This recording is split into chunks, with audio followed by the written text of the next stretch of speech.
Usap-usapan ngayon sa social media ang umano'y pamamasyal nila Kim at Paolo Avellino sa Australia matapos silang mamataan ng ilang fans sa iba't ibang lugar. Ayon sa mga netizens na nakakita sa dalawa, magkasama umano silang namasyal at naglaan ng oras para makapag-relax matapos ang kanilang mga show at iba pang commitments sa naturang bansa. Marami sa mga overseas fans ang nagsabing masaya silang makita ng personal ang tambalang Kim Pao. Kwento ng ilan, magaan at komportable ang samahan ng dalawa habang naglalakad at namamasyal. Hindi rin umano nawala ang kanilang magiliw sa mga taong nakakakilala sa kanila. Mas lalo pang kinilig ang mga tagahanga dahil ang napansin umano nilang sweet ang dalawa sa kanilang mga simpleng kilos. Bagamat wala namang anumang kumpirmasyon tungkol sa kanilang relasyon, marami ang nagsabing kitang-kita ang magandang chemistry at closeness ng Kim at Paolo kahit sa labas ng trabaho. Dahil dito, mabilis na kumalat sa iba't ibang social media platforms ang mga larawan at kwento mula sa mga fans na nakakita sa kanila.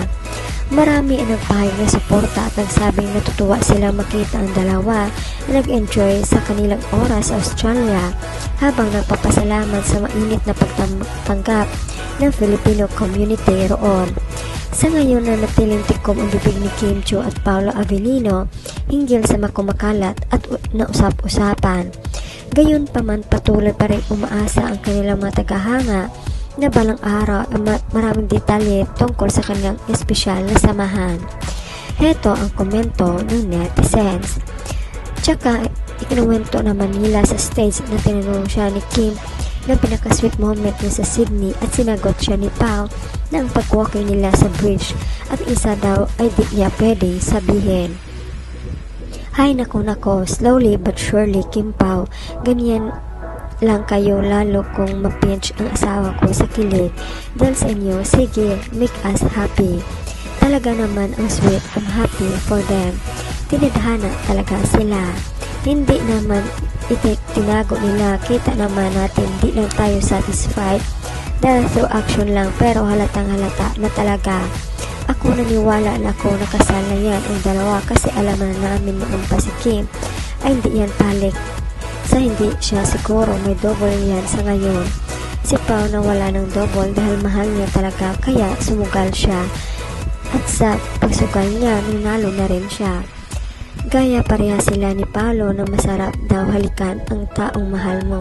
So end of the story. Open na yata sila sa relasyon nila. Di naman na sila mabata para magtago pa. Go Kim Pao, wag muna umuwi. Take your time there in Australia. Chill lang dito Pinas pag uwi. Stress naman si Kemi. Overwork naman pati si Sir Pao.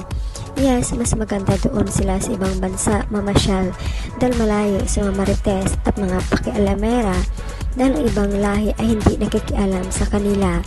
Tama, enjoy nila mamasyal dyan sa ibang bansa. Di tulad dito, puro basher ang makikita nila sa FB. Kung nasaan man ang Kim pa ngayon, ang mahalaga ay masaya sila sa piling ng isa't isa at malaya. Alagang-alaga ni Pao si Kim.